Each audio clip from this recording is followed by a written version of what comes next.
আসসালামু আলাইকুম। সাম্প্রতিক সময় আমাদের একটা অনেক বড় প্রবলেমের বিষয় কি জানেন? আমরা কোনো ডোমেস্টিক টুর্নামেন্টকে আসলে এনজয় করি না, জৌলুস দিতে পারি না। কেন জানেন? আমরা সবসময় এখন ডোমেস্টিক টুর্নামেন্ট থেকে আসলে আউটকাম খোঁজার চেষ্টা করি, জাতীয় দলে কে খেলবে। মানে আমাদের চিন্তাটা সবসময় পুরোপুরি জাতীয় দল কেন্দ্রিক, যে এখান থেকে জাতীয় দলে কে খেলবে, কাকে জাতীয় দলে নেওয়া যায়। কিন্তু কোনো রানিং টুর্নামেন্টকে আমরা আসলে উপভোগ করি না। ব্যাপারটা কিন্তু আগে এরকম ছিল না, জানেন? 2012, 13, 14 ওই সময়টা আমরা যখন বিপিএল উপভোগ করতাম, আমরা আসলে উপভোগ করতাম মানে কোনো প্লেয়ার যদি বিপিএলে পারফর্ম করছেন, ওই প্লেয়ারটা বিপিএলে পারফর্ম করছেন ওই আন্দাজে উপভোগ করতাম। আমার মনে আছে রংপুর রাইডার্স যখন প্রথমবারের মতো আসে, মানে এখন বসুন্ধরা রংপুর রাইডার্স না, শামসুর রহমান শুভ একটা ম্যাচে 90+ রান করলেন। আমাদের মাথায় কিন্তু ওই চিন্তা না যে এখান থেকে শামসুর শুভকে ন্যাশনাল টিমে নিতে হবে। আমরা টুর্নামেন্টে উপভোগ করেছি। নাজমুল মিলন খুব ভালো খেলতেন, মেহেদি মারুফ খুব ভালো খেলতেন। এই জায়গাটা আমার কাছে মনে হয় যে সাম্প্রতিক সময়ে দর্শকরা আসলে খুব জাতীয় দল কেন্দ্রিক চিন্তা করেন, যে এই জাতীয় দলে কে খেলবে।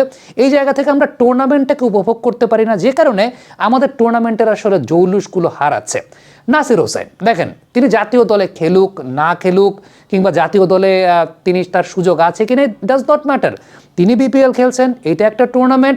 এই টুর্নামেন্টে উপভোগ করাটাই আমার কাছে মনে হয় সবচেয়ে ইম্পর্টেন্ট ব্যাপার। এবং নাসির এমন একজন ক্রিকেটার যিনি তার ক্রিকেটটাকে আসলে এনজয় করেন। এই কতগুলো ম্যাচ ব্যাটিং করছিলেন 5 নম্বরে, 6 নম্বরে বা একটু নিচের দিকে, 3 নম্বরে ব্যাটিং করতে নেমেছেন, গেম প্ল্যানটা ছিল এবং নাসির তার মানে উপভোগ্য ক্রিকেটটা খেলেছেন। এখান থেকে অনেকে বলবেন যে লাভ কি, জাতীয় দল তো সুযোগ পাবে না। ভাই, জাতীয় দল নিয়ে কেন আমার সবসময় চিন্তা করতে হবে? একটা টুর্নামেন্ট চলছে, সেই টুর্নামেন্টটাকে আমি আসলে উপভোগ করবো না কেন? সত্যি কথা বলি, বাংলাদেশের ক্রিকেটটা যে সময়টাই আসলে একটা প্রাইম টাইমের মতো অবস্থায় ছিল, আমি 12, 13, 14, 15, 16 বা 12 থেকে 19 পর্যন্ত একটা বেশ ভালো অবস্থানে ছিল, শক্তপোক্ত অবস্থানে ছিল সব ফরম্যাটের ক্রিকেটেই। এই সময়টা আমরা বিপিএলটা উপভোগ করতাম, মানে এটা জাস্ট একটা এনজয়ের জায়গা ছিল। এবং সেই অনুযায়ী সিস্টেমে থাকা প্লেয়াররা তারা ন্যাশনাল টিমে খেলতো। বিপিএলের সাথে ন্যাশনাল টিম এই জায়গাটা আমরা কখনো মেলাতাম না। কিন্তু এখন সবার একটা চিন্তার জায়গা, জাতীয় দলে কে আসবে, জাতীয় দলে কে আসবে। এটা করতে গিয়ে আমরা আসলে টুর্নামেন্ট উপভোগ করি না। দেখেন নাসিরের ব্যাটিং কতটুকু এনজয় করেন আমি যদি একটু বলি আপনাকে, সেটা হচ্ছে, এবং তার ক্রিকেটিং সেন্সের জায়গাটা, জানো প্লেয়ার তো, নাসিরের ক্রিকেটিং সেন্স সবসময় খুব ভালো। একটা কথা আমি বলে দিই, সেটা হচ্ছে যে নাসিরকে যদি বলেন ঘুম থেকে উঠে এসে ব্যাটিং করতে পারবে। মানে he is that kind of player, that kind of character. Hasan Mahmud এরকম ফগি কন্ডিশনে বলটাকে বেশ ভালো মুভ করাতে পারেন। নাসির হাসান মাহমুদকে ডাউন দ্য ট্র্যাক এগিয়ে এসে সুইংটাকে কাট অফ করার চেষ্টা করেছেন। একটা প্রথম যে শটটা খেললেন, একদম পুরোপুরি প্রেজেন্স অফ মাইন্ড ব্যবহার, যে হাসান মাহমুদকে জায়গায় দাঁড়িয়ে খেললে যেটা হবে, বল যেহেতু মুভ করছে, ফগি কন্ডিশন, বল নিচেও নামতে পারে, এগিয়ে এসে সুইংটাকে কাট অফ করেছেন। মোহাম্মদ নবী যে সময়টা বোলিং করতে এসেছেন, আপনি খেয়াল করে দেখবেন নবী উইকেট টু উইকেট ঝুলায়, উইকেট টু উইকেট ঝুলায়। নাসির যে কাজটা করেছেন, প্রথম নবীকে যে কাজটা করলেন, একদম হাঁটাহাঁটি করলেন ক্রিজে, কী করলেন, জায়গা ছেড়ে দিলেন, মানে রুম বানালেন, রুম বানিয়ে শট খেললেন। এবার যখন বুঝলেন যে নাভিও তো ঝালু বোলার, নাসির যদি রুম বানিয়ে খেলেন, নাভি কীভাবে বোলিং করবে, এবার নাসির শাফল করলেন। মানে কোনো জায়গায় সেটেল হয়ে ব্যাটিং করেন নাই। এর মধ্যে নাভির 3 নম্বর বলটা আসলে যাচ্ছে তো একটা বাজে বল হয়েছে, মানে এর থেকে বাজে বল আসলে হতে পারে না। বাট নাসির ওয়েট করেছেন, মানে অনেকটা বিষয়টা এরকম যে চা খেয়ে তারপর মারা, ওই সময়টা পেয়েছেন। সাদাকাত যখন বোলিং করতে এসেছেন, প্রথম 2টা বল যাচ্ছে তাই বাজে বল ছিল, একেবারে বাজে বল। বাট নাসির অ্যান্টিসিপেট করছিলেন যে সাদাকাত তাকে একটু দূরেই বোলিং করবেন, ব্যাটের কাছে বল করবেন না।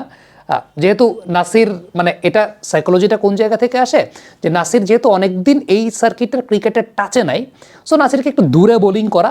বাট নাসির ওয়াজ প্রিপেয়ার যে ও দূরেই বোলিং করবে। সো দূরে বোলিং যখন করেছেন, নাসির ব্যাকফুটে ওয়েট করছিলেন, দেন শট খেলেছেন প্রথম 2টা বল।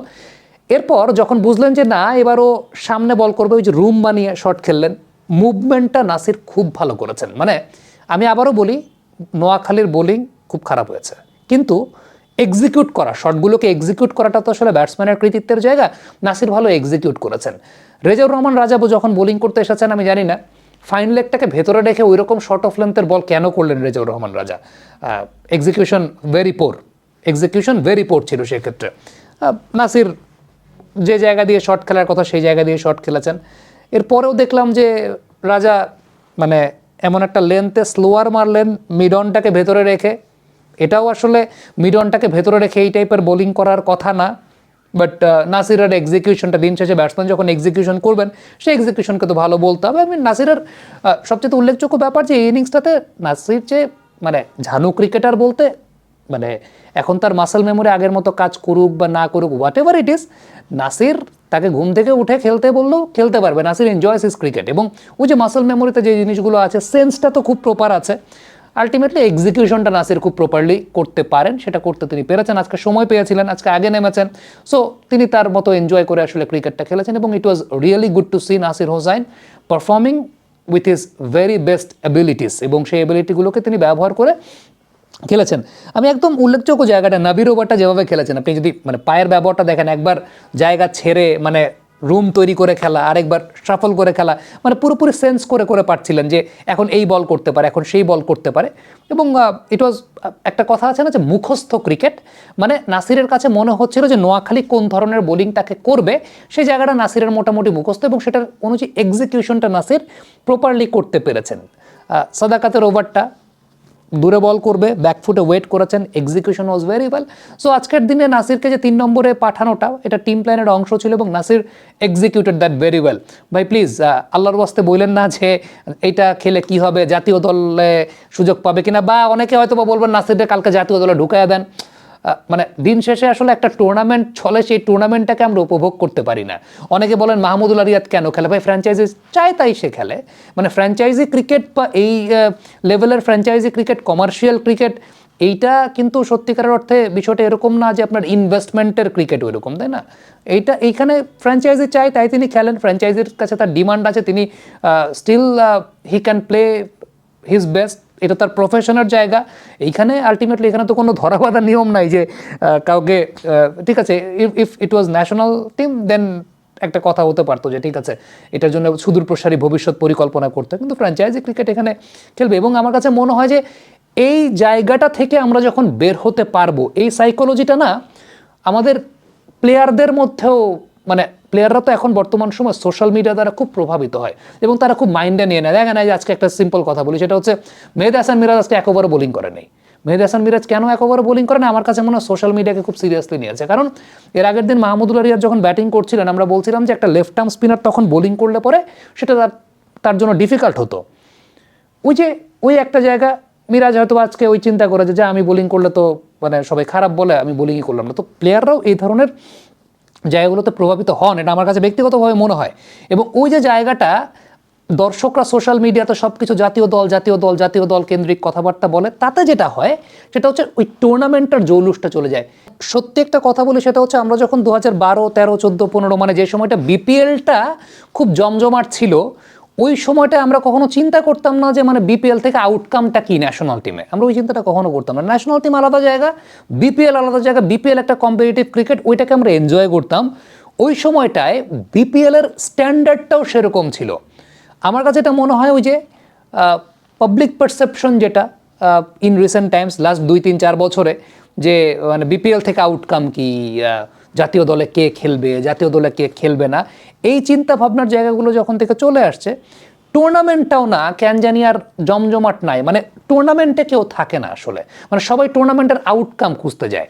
এক তো টুর্নামেন্টে কেউ থাকে না, দ্বিতীয়ত ইন রিসেন্ট টাইমস বিপিএলের ম্যাচগুলো অনেক ম্যাচ দেখলে স্ক্রিপ্টেড মনে হয়, সেটার একটা ব্যাপার স্যাপার তো আছেই, বলতে তো আসলে কোনো দ্বিধা নাই বা বলতে তো আসলে কোনো ভুল নাই। স্ট্যান্ডার্ডটা এইভাবে আসলে ফল করেছে। বাট দিন শেষে আমার কাছে মনে হয় যে দর্শকদের জায়গা থেকে দর্শকদের টুর্নামেন্টেই থাকা উচিত, মানে টুর্নামেন্টটাতেই থাকা উচিত, যে ঠিক আছে দিস ইজ দ্য টুর্নামেন্টটাকে উপভোগ করাটা আসলে সবচেয়ে ইম্পর্টেন্ট ব্যাপার হওয়া উচিত বলে আমার কাছে মনে হয়। ব্যক্তিগতভাবে আমার কাছে সেটা মনে হয়।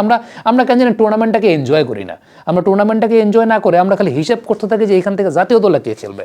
মানে দিন শেষে সত্যিকারের অর্থে ডোমেস্টিক ক্রিকেটটাকে যদি আপনি একটা আলাদা সেক্টর হিসেবে না ভাবেন, ডোমেস্টিক ক্রিকেটটাকে যদি একটা সিরিয়াস সেক্টর হিসেবে না ভাবেন, ডোমেস্টিক ক্রিকেটটাকে যদি শুধুমাত্রই চিন্তা করেন যে জাতীয় দলে এখান থেকে কে খেলবে, তাইলে আর ক্রিকেট উন্নতি হবে না। যখন ডোমেস্টিক ক্রিকেটটাকে প্যারালালি ইন্টারন্যাশনাল ক্রিকেট বা ন্যাশনাল টিমের একটা প্যারালাল জায়গা মনে করা, মানে ওই জায়গাটা আবার আসবে, তখন ওইটা উন্নতি হবে এবং ডোমেস্টিক ক্রিকেটটা উন্নতি হলে ন্যাশনাল সাইডটা এমনি উন্নতি হবে। আমাদের প্রিমিয়ার ডিভিশন ক্রিকেট লিগ এগুলো মানে একটা সময় অনেক উন্নত ছিল কেন? কারণটা হচ্ছে যে এটার কম্পিটিটিভনেস নিয়ে অনেক বেশি চিন্তা হইতো, এইটার কম্পিটিটিভনেসটা অনেক বেশি মাত্রায় standard up to the mark ওইভাবে চিন্তা হতো। বিপিএলটা শুধু বিপিএল নিয়ে ওই সময় চিন্তা হতো, বিপিএলের স্ট্যান্ডার্ডটা নিয়ে আসলে ওই সময়টা চিন্তা হতো। মানে এখন আমরা যেখানে জানি ওইখান থেকে আসলে অনেক বেশি দূরে চলে গেছে, আমরা শুধু ন্যাশনাল টিমের আউটকাম নির্ভর চিন্তা করি। সো ওই জায়গাটা আমার কাছে মনে হয় যে মানে আবার নতুন করে একটু আমাদের সবার প্রত্যেকটা স্টেক হোল্ডারেরই চিন্তা করা উচিত, এবং ক্রিকেট বোর্ডেরও ওইভাবেই টুর্নামেন্টটাকে নিয়ে একটু সময় নিয়ে হুটহাট করে বিপিএল না, এইভাবে বিপিএল না, টুর্নামেন্টটাকে একটু সময় করে নিয়ে তারপর এই টুর্নামেন্টটাকে প্রোগ্রেস করা উচিত। কারণ আমি একটা সত্যি কথা বলি, এই যে জানুয়ারি মাসের প্রথম সপ্তাহে দিনের ম্যাচগুলো এরকম ফগি কন্ডিশনে যেরকমভাবে খেলা হয়, এই মৌসুমে তো দিনের বেলা কোনো টি-20 ম্যাচই হওয়া উচিত না। এই কন্ডিশনে দিনের বেলা কোনো টি-20 ম্যাচই হওয়া উচিত না, খেলার স্ট্যান্ডার্ডকে নষ্ট করে দেয়। মানে এটা হওয়াই উচিত না এই সিজনে। এখন যেহেতু কিছু করার নাই, এটারে আমরা আসলে বিকল্প আরও বড় ডাইভ ইন কী করতে পারি, যে ঠিক আছে ম্যাচ আমি রাতের ম্যাচে খেলবো, দরকার হইলে আমি যেটা করব সেটা হচ্ছে যে মানে টুর্নামেন্টের লেন্থ বাড়াবো। এখন সেটার জন্য ডেফিনেটলি আপনাকে unit time, unit to invest মানে এভরিথিং ফর ইট। এটা নিয়ে অনেক গবেষণার জায়গা আছে। সো আমার কাছে মনে হয় যে এইভাবে বিপিএল করলে দিন শেষে এটা ব্র্যান্ড ইমেজটাকেও নষ্ট করে, দিন শেষে এটা আসলে এন্টায়ার খেলার স্ট্যান্ডার্ডটাকে নষ্ট করে। কারণ সত্যি কথা বলতে জানুয়ারির এই প্রথম এক সপ্তাহ বা প্রথম 2 সপ্তাহ যেটা হয় যে দিনের বেলার যে ম্যাচটা আপনি দেখবেন যাচ্ছে তাই ম্যাচ হয়, বিশেষ করে প্রথম ইনিংসটা। কারণ এই কন্ডিশনে সেটা হবেই। আপনি নর্মালিও যদি চিন্তা করেন, আপনি যান দুপুর 12টা-1টার দিকে ম্যাচ খেলতে যান, এইরকম কন্ডিশনে এরকম শৈত্যপ্রবাহের সময় সেম রেজাল্ট হবে, আর তার মধ্যে এত ইউজড উইকেট। সো জায়গাগুলো আসলে সত্যিকারের অর্থে অনেক চিন্তা ভাবনার জায়গা আছে, অনেক মানে জিনিসটার কম্পিটিটিভনেসটা আসলে অনেক বেশি মাত্রায় কম আমাদের দেশে এই মুহূর্তে। কমেন্ট বক্সে আপনাদের মন্তব্য মতামত জানতে চাই।